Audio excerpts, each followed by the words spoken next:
Berani kamu ya? Berani, Pak. 7 orang keluar, kamu masuk penjara menggantikan mereka. Iya, Pak. Intinya saya keluar, pengen 7 terpidana itu saya keluar. Dede, Iya, Pak. kamu kan tadi mengaku sudah bersalah melakukan memberikan keterangan palsu dulu atas arahan daripada Aep dan juga Rudiana. Ya, kita juga pernah melaporkan kamu juga. Iya, Pak. Iya kan? Tapi sekarang kamu datang mengaku bersalah. Kamu tahu risikonya ini buat kamu? Tahu, Pak. Sangat tahu resikonya. Kamu tahu bahwa kamu bisa dipenjara gara-gara pengakuanmu sekarang ini? Tahu, Pak. Saya siap resikonya, Pak.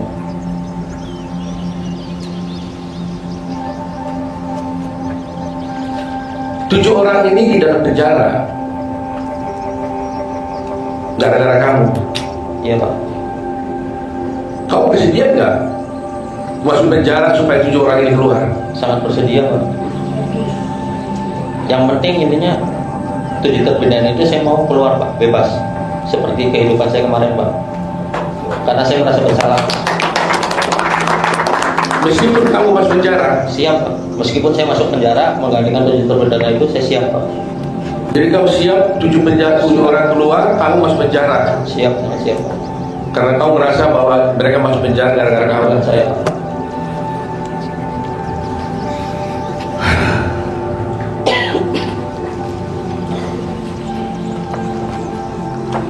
Terima kasih ya Dede ya.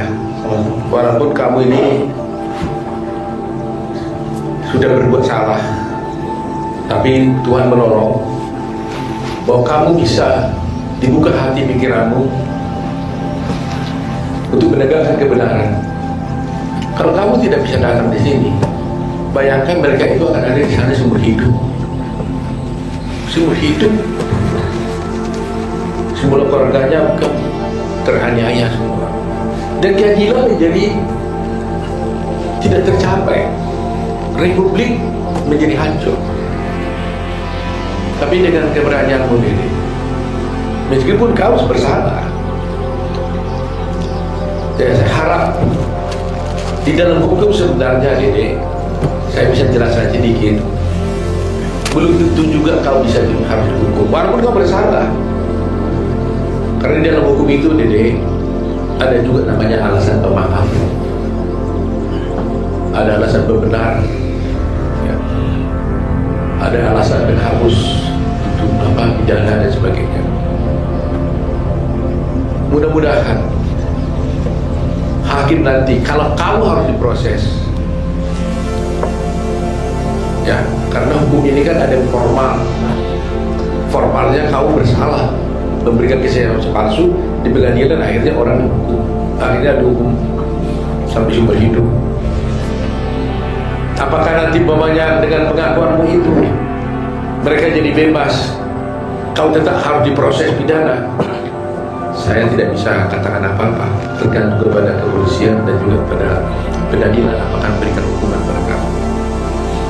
Tetapi karena keberanian untuk berbuat baik, untuk bertobat, menyatakan kebenaran, kami tetap dari berani akan bela kamu.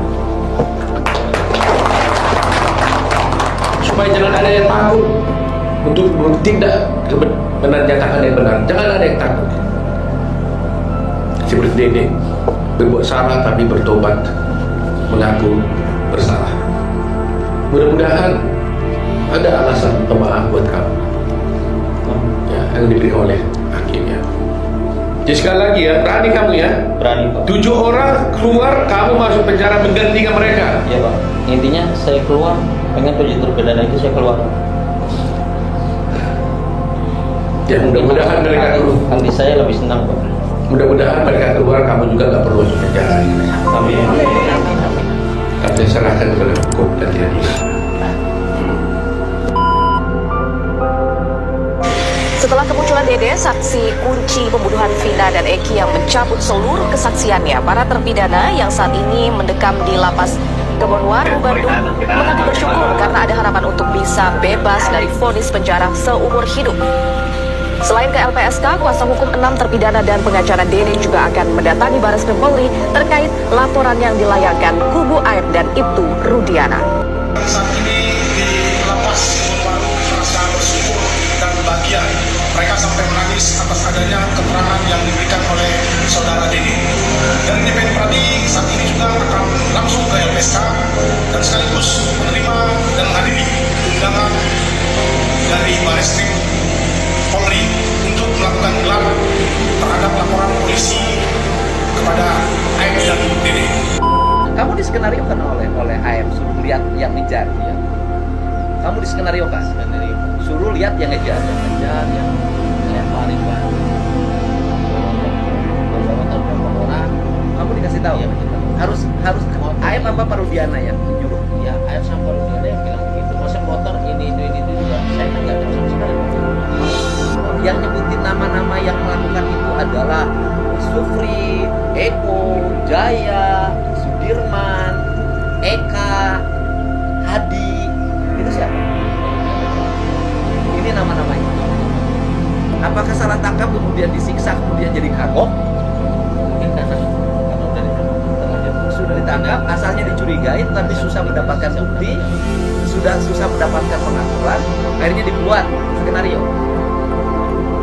Waktu kasus Peggy, kan kamu juga masuk dalam, kan Aep mengetahui Peggy ada di situ kalau di pemeriksaan di Polda kan, mengetahui Peggy ada di situ, kamu dipanggil, datang.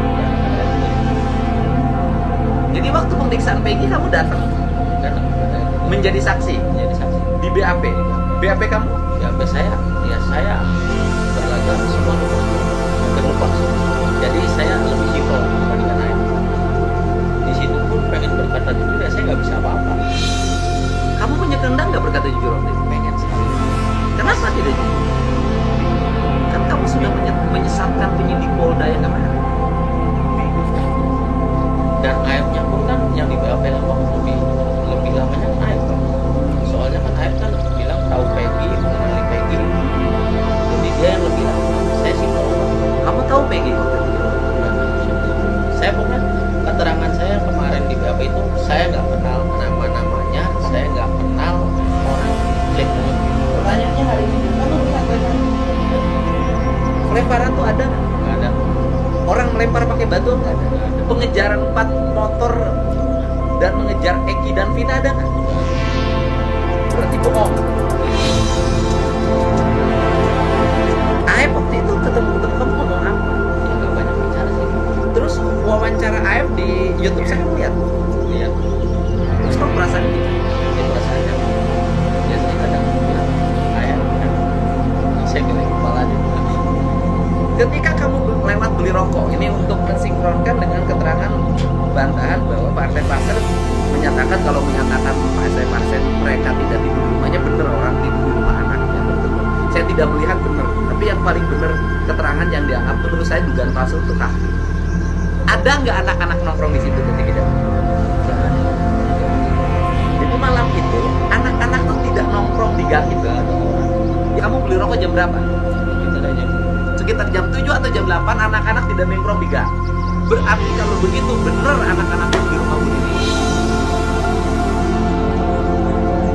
Setelah di rumah Hadi, setelah di rumah Hadi, di rumah anaknya Partai Pasar. Saya lagi nyingkronin siapa yang berdusta. Nah, kamu tahu nggak bahwa tuduhan terhadap mereka melakukan pembunuhan dan pemerkosaan di belakang tempat kamu?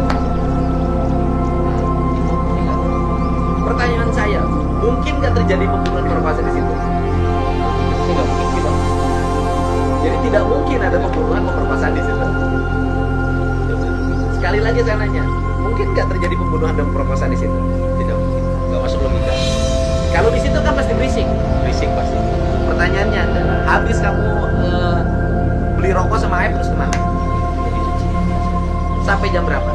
Paling setengah jam pulang. Berarti habis beli rokok sekitar jam 8 lah ya. Jam 8 kamu ke tempat cucian. Aep terus tidur. Ya ada di situ sama saya ngerokok Pak. Merokok sampai jam berapa? Ya saya kurang lebih setengah jam lah saya pulang. Ya, Aep tidur di situ. Tidur di situ. Setahu saya tidur di situ dia. Berarti peristiwa pengejaran itu tidak ada dong. Ya kalau sekarang kamu udah ngomong begini, Aep hidupnya menderita. konsekuensi resiko hukum. Kamu udah siap? Gimana siap? Seapes-apesnya kamu jadi terpidana, kamu siap? Siap. Pokoknya sebelum saya keluar juga saya udah kuatin mental saya, fisik saya udah kuatin. Udah kuatin.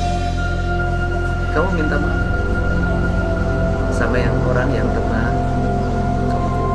Buat 8 terpidana yang kemarin sudah divonis, saya minta maaf yang sebesar-besarnya. Saya merasa bersalah, saya merasa berdosa. Cuman sebenarnya dari hati kecil saya tidak mau melakukan ini. Cuman karena saya takut dan saya terpaksa melakukan ini. Saya minta maaf yang sebesar-besarnya buat 8 terpidana yang sudah dipenjara.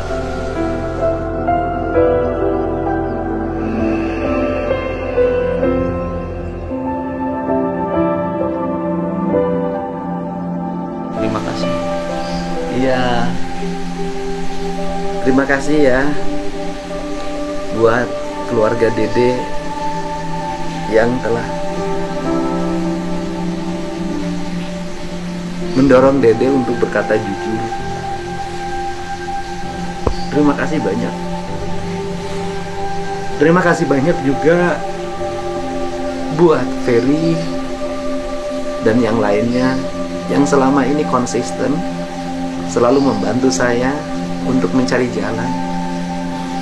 Terima kasih doanya pada seluruh netizen dan citizen yang selama ini memberikan supporting pada saya untuk tidak lelah dalam membuka kasus ini.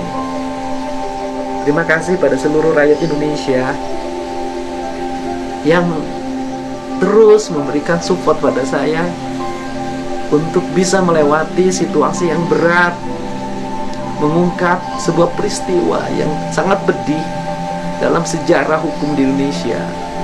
Peristiwa kemanusiaan di mana 7 orang mendapat vonis seumur hidup. 1 orang anak muda bersama Sakatata 8 tahun dan VG hampir saja mendapat ancaman hukuman mati kalau tidak dibebasin di sidang pra-peradilan. Terima kasih juga buat Pak Hakim Eman Sulaiman orang Kerawang yang telah menemukan jalan bagi tegaknya keadilan. Terima kasih buat Pak Kapolri, buat Wakapolri, buat Pak Kabar Eskrim yang membuka ruang diterimanya laporan terhadap dugaan kesaksian palsu RT Pasren dan Abdul Kahfi, Aib dan Dede, sehingga saya memiliki spirit yang kuat. Saya tidak ada maksud apapun dari seluruh perjalanan ini, kecuali hanya panggilan jiwa kemanusiaan saya, bahwa saya sebagai warga Indonesia, saya sebagai masyarakat, saya ingin negeri ini baik. Saya ingin rakyat kecil yang tidak berdaya ini bisa terbebas dari derita yang dialami. Terima kasih untuk semua. Semoga nanti PK dari 7 terpidana ini diterima. Dan saya minta AF sekali lagi, segera kamu datang pada saya untuk menyelesaikan masalah ini. Saya minta pada orang tuanya, pada saudaranya, bangunlah kesadaran seperti keluarga Dede ini. Saya minta pada aparat yang tahu, yuk kita selesaikan masalah ini. Mudah-mudahan ke depan ini pembelajaran penting. Semua orang harus hati-hati dalam bertindak dan dalam bersikap. Dan saya minta Pak Rudiana juga menyadari andai kata Bapak dulu emosi karena anak Bapak meninggal dengan dugaan pembunuhan, sehingga Bapak melakukan tindakan-tindakan yang di luar SOP kepolisian, atau Bapak dibohongi oleh AF atau dibohongi oleh orang lain. Segera menyadari ini adalah sebuah kekeliruan. Tak ada jalan yang terlambat dalam hidup terhadap sebuah penyesalan. Saya yakin orang Indonesia itu pemaaf. Saya yakin orang masyarakat kecil itu tidak pernah ada dendam dalam hati. Dan saya yakin keluarga 7 terpidana itu Tidak ada apapun keinginan dalam dirinya. Dia tidak ingin uang. Dia tidak ingin mempenjarakan orang. Dia hanya ingin anak-anaknya, adiknya, kakaknya terbebas dari penjara seumur hidup. Terima kasih pada Pak Oto Hasibuan, keluarga Perhadi yang telah menjadi sahabat saya, memberikan saya semangat agar kasus ini tuntas. Terima kasih semua.